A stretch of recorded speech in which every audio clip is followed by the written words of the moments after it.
나라 예산 네트워크 아시죠? 최순실 예산 찾아내신 분 정창수 소장님을 모시겠습니다.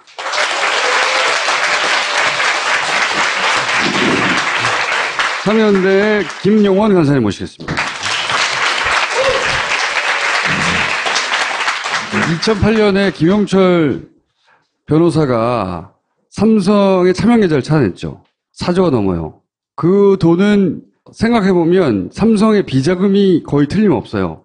왜 그렇게 생각되냐면 그 계좌가 만들어졌을 당시에 삼성의 영업이익 기준으로 보면 4조라는 돈이 엄청난 돈이거든요. 근데 4조가 있었단 말이야, 이미. 제가 보기엔 비자금 같은데 당시 검찰과 금융위원회는 어떻게 만들었냐면 이걸 합법적인 재산으로 만들어줬어요. 숨어있던 돈을. 그러면서 그 실명제 위반과 관련한 과징금도 안 매겼죠. 그 금융위, 이명박 시대의 금융위입니다. 그 금융위가 아직도 그대로 금융위가 그 사람들에 의해서 굴러가거든요. 예. 그러니까 청와대 권력은 바뀌었는데 실제로는 바뀌지 않은 이명박 박근혜 더슬러서 이명박 시절부터의 인사들이 곳곳에 남아 있거든요. 예산도 그럴지도 모른다. 예산도 지금 마찬가지고요. 네. 사실 올해 참 깝깝한 게 예산이라는 게 1월부터 차근차근 계획을 세워가지고 12월에 딱 통과가 되는 건데 네. 갑자기 뜬금없이 이 대통령 선거 중간에 딱 있다 보니까 내년도 예산 편성하는데 이게 준비가 될 수 있는 시간이 없었던 거예요, 사실은. 네. 그러다 보니까 과거의 문제점들을 해결을 할 시간도 없이 그렇죠. 고스란히 안고 가게 되는 상황이 돼서 금융위가 여전히 삼성을 디펜스하는 것처럼 왜냐하면 2008년에 그렇게 다 털어준 금융위가 여전히 금융위의 인적 구성하고 똑같거든요. 예, 비슷한 게 하나 또 있어요. 네. 국세청이 이번에 개혁 TF를 만들었는데 네. 약간 비공개이긴 한데 거기에 위원들이 상당수가 과거에 있던 위원들인 거예요. 그러니까요. 그래서 이명박근혜 시절에 세무조사 이런 걸 한번 조사해보자 그랬더니 네. 그러면 참여정부나 국민정부 때 것도 해야 되는 거 아니냐. 네. 그래가지고 다 조사를 하는 것으로 결론이 나는 이상한 분위기가 되고 있습니다. 그러니까 아직도 이명박 박근혜 시스템은 특히 이명박의 시스템. 특히 이명박은 돈 되는 곳에 구석구석에 자기 사람을 박았거든요. 그 사람들이 다 교체되지 않았어요. 실제로. 아직 살아남아 있다. 많은 구석에. 그러면 예산은 그렇지 않을까? 나라 돈을 빼먹으려면 시스템적으로 빼먹어야 되니까 예산은 혹시 이명박포 예산 혹은 그게 있지 않을까 하고 찾아보신 거예요. 또 안 시켰는데. 이런 분들의 특징이 안 시켰는데 하는 거잖아요. 예. 각하 예산이 숨어 있지는 않을까? 각하표 예산. 자, 이건 뭡니까? 제가 갖고 나온 건 이제 자원외교 얘기인데요. 네. 이게 보시면 이제 자원공기업 부채 현황이라고 있을 겁니다. 이게 이제 세 개예요. 네. 석유공사, 광물자원공사, 가스공사. 이제 2007년 보시면 이제 12.8조죠, 부채가. 네. 근데 딱 5년 만에 딱 40조가 됩니다. 40조. 그리고 지금 이제 2016년 기준으로 이제 4조 정도 더 늘어서 이제 56조가 된 상태고요. 횟수율 0.1%. 네, 네. 0.1%. 광물자원공사라는 회사가 있어요. 네. 뭐 하느냐면 이제 자원을 막 개발하는 겁니다. 네. 근데 이제 이게 막 돈을 벌기 위한 게 아니라 우리가 자원이 없으니까 해외에서 자원을 개발해서 그거를 쓰자 이런 거예요. 경제성은 없어도. 근데 여기가 사실은 되게 사업을 작게 했었거든요. 네. 근데 이명박 정부 때 이제 엄청나게 사업을 합니다. 지금 보시면은 그 광물자원공사 사업이 두 개가 있는 게 28억 달러라고 돼 있는데 이게 광물자원공사 전체 사업의 70%가 넘어요. 이 두 개가. 요거 두 개가. 네, 이 두 개가. 13억하고 15억하고 70%가 넘는다. 요 두 개에 들어간 돈이. 사실 이 두 개를 빼면 광물자원공사는 하는 일이 없는 겁니다. 어떻게 보면은. 네. 그런데 회수율이 각각 하나는 2%, 하나는 12%. 네. 네. 근데 지금 유일하게 광물자원공사가 자기가 이제 사장으로 할 수 있는 사업이 본래어 사업이에요. 나머지는 사실은 지분 10%, 20% 정도만 참여하는 건데 네. 본래어만 유일하게 74%를 가지고 있습니다. 최대 주주네요. 네. 네. 근데 문제는 심할 정도로 돈이 많이 들어가고 있는 거죠. 그러니까 이게 이명박 정부 때 한창 이제 돈이 많이 들어가니까 2015년에 이제 국조도 하고 이렇게 막 많이 문제가 됐어요. 문제가 됐는데 내부적으로 어떤 일이 있었냐면은 이 정도 사업 이제 크기면은 매년 이 사업을 평가를 합니다. 이게 앞으로 하면 얼마 정도 될 것이다. 근데 2015년에는 평가해보니까 마이너스 3억이었어요. 마이너스 3억 달러. 그러니까 우리나라 돈으로 한 3천억 되죠. 그러니까 계속하면 마이너스 3천억이다. 근데 이제 2016년에 평가를 해보니까 마이너스 8억이에요. 그러니까 마이너스 8천억이라는 거예요, 갑자기. 1년 만에 5천억이 더 마이너스라는 거죠. 근데 2017년 올해죠. 올해 평가를 해보니까 마이너스 11.6억 달러가 나온 거예요. 그러니까 이제 상식적으로 이게 사업이 얼마 안 된 게 아니라 본래 처음 들어간 게 2008년이거든요, 사실은. 근데 이제 사업을 한 10년 가까이 했는데 1년 단위로 경제성 평가가 5천억씩 바뀌는 거예요, 지금. 그러면서 문제는 뭐냐면 이렇게 하고 끝나는 게 아니라 이걸 근거로 해서 돈을 더 달라고 하는 거죠, 사실은. 여기가 회계가 불투명해서 미국 기업이 떠났다는 곳이잖아요. 그러니까 우리나라 예산이 가서 그걸로 꼴로 바뀌는 거 아니에요. 바뀌는데 이 돈의 예상 적자폭 계속 터지는 거 아니에요. 네. 계속 돈을 받고 있다는 거잖아요. 멕시코, 볼레오 이 뒤에 누군가가 돈을 쭉쭉 먹고 있다라고 의심된다. 볼레오 같은 경우가 이제 구리를 캐는 강산이에요, 기본적으로. 구리를 캐는 강산인데, 근데 이제 저희가 이 사업의 광물자원공사 대주주라고 그랬잖아요. 그럼 이제 구리를 계속 팔 것 같은데 문제는 그게 아닙니다. 2031년이면 돌려줘야 돼요, 이거를. 그러니까 무한정 팔 수 있는 게 아니에요, 이게 지금. 그럼 31년 동안 계속 손해만 보다가 돌려준다? 네, 근데 더 재밌는 게 뭐냐. 이게 이 정도 훌륭한데? 되면은 매년 이제 계산을 해요. 이거 뭐 예를 들면 지금 17년인데 18년에 얼마를 벌고 19년에 얼마를 벌고 계산한 그 자료가 있는데 보면 이제 매해 한 1,000만 달러. 그러니까 우리나라 돈으로 한 100억 정도죠. 100억 정도를 막 벌다가 갑자기 2030년 되니까 1억 달러를 벌어요. 그리고 2031년에도 1억 달러를 벌고. 이제 31년에 반납을 해야 되는데 그러면서 이 사업을 해도 된다. 이렇게 지금 가고 있는 구조인 거죠. 제가 오랜 세월 카카를 추적하다가 깨달은 바인데 이 사업이 사업성이 없다. 이게 핵심이 아니에요. 이 사업에 그럼에도 불구하고 계속 우리나라 예산이 들어가고 있다는 게 핵심이에요. 돈을 벌지 못하는데도 계속 예산을 꽂고 있는 거예요. 자원광물공사가 망할 수는 없으니까. 그래서 매년 5천억씩 더 그 손실이 늘어날 전망인데도 계속 하고 있는 거잖아요.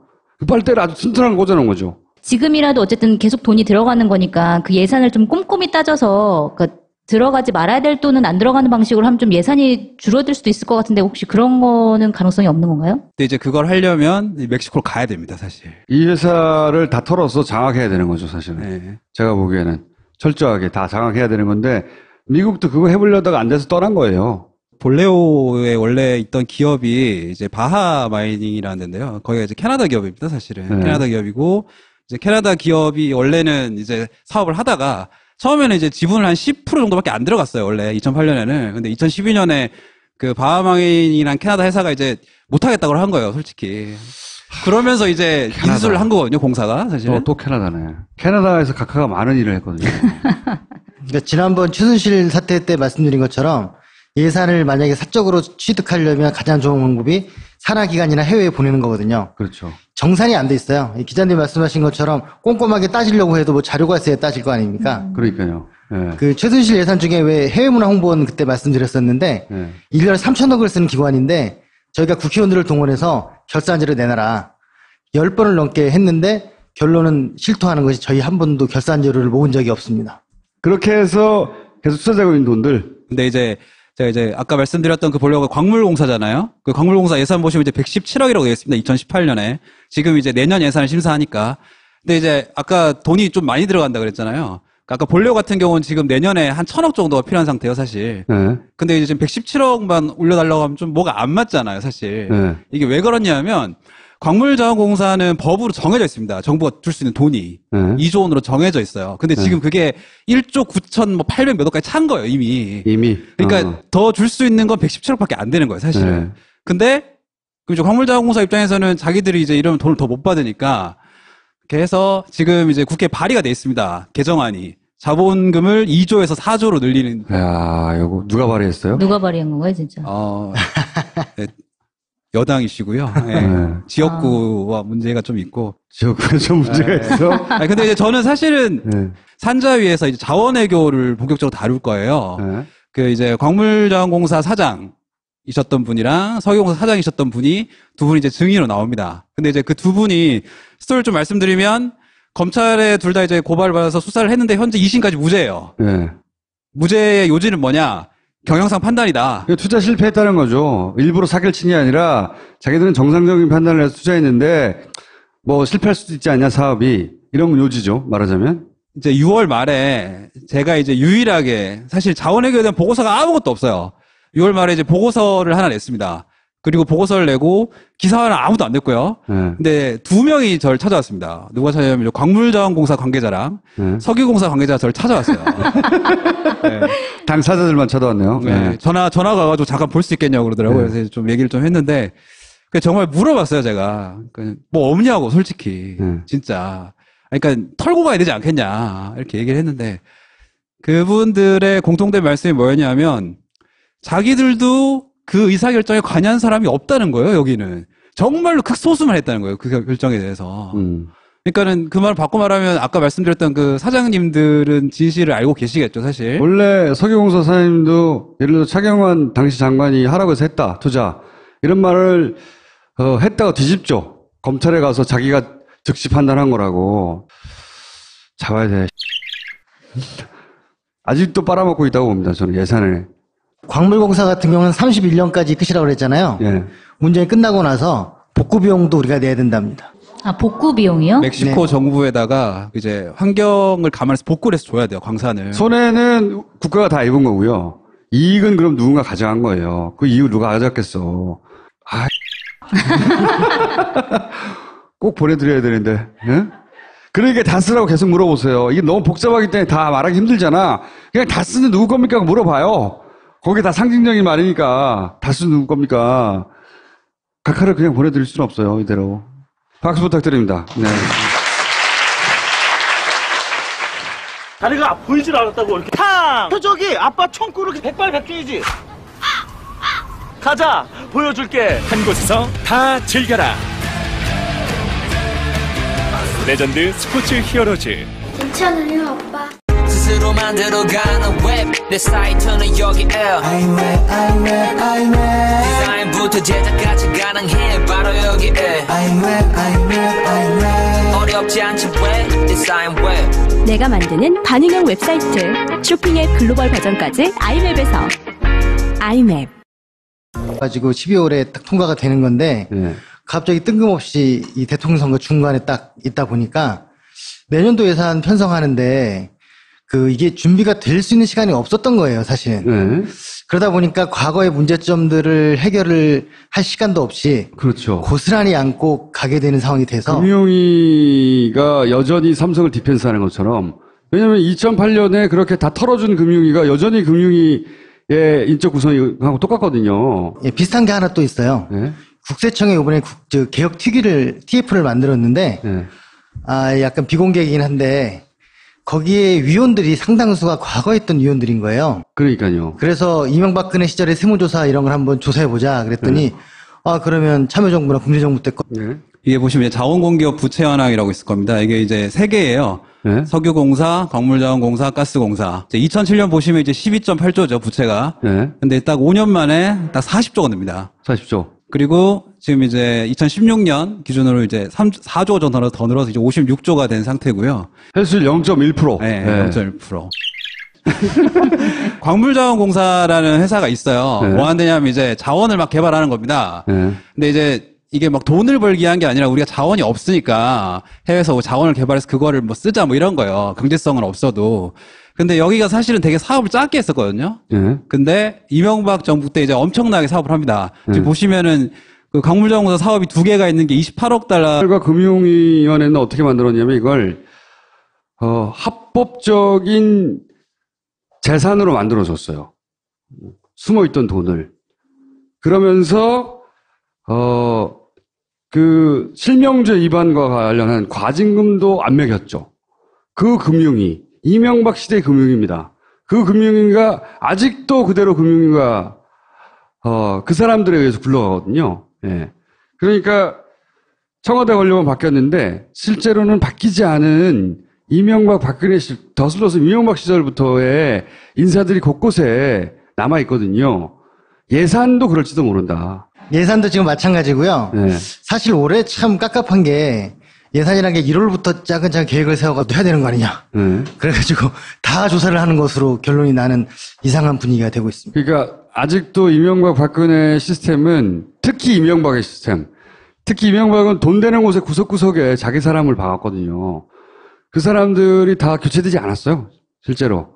아직도 살아남아 있다. 많은 구석에. 그러면 예산은 그렇지 않을까? 나라 돈을 빼먹으려면 시스템적으로 빼먹어야 되니까 예산은 혹시 이명박포 예산 혹은 뭐 그게 있지 않을까 하고 찾아보신 거예요. 또 안 시켰는데. 이런 분들의 특징이 안 시켰는데 하는 거잖아요. 예. 각하 예산이 숨어 있지는 않을까. 각하표 예산. 자, 이거 뭡니까? 제가 갖고 나온 건 이제 자원외교 얘기인데요. 나라 예산 네트워크 아시죠? 최순실 예산 찾아내신 분. 정창수 소장님을 모시겠습니다.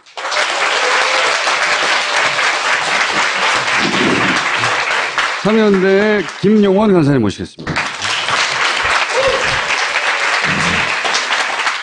2008년에 김영철 변호사가 삼성의 차명 계좌를 찾아냈죠. 4조가 넘어요. 그 돈은 생각해보면 삼성의 비자금이 거의 틀림없어요. 왜 그렇게 생각되냐면 그 계좌가 만들어졌을 당시에 삼성의 영업이익 기준으로 보면 4조라는 돈이 엄청난 돈이거든요. 근데 4조가 있었단 말이야, 이미. 제가 보기엔 비자금 같은데 당시 검찰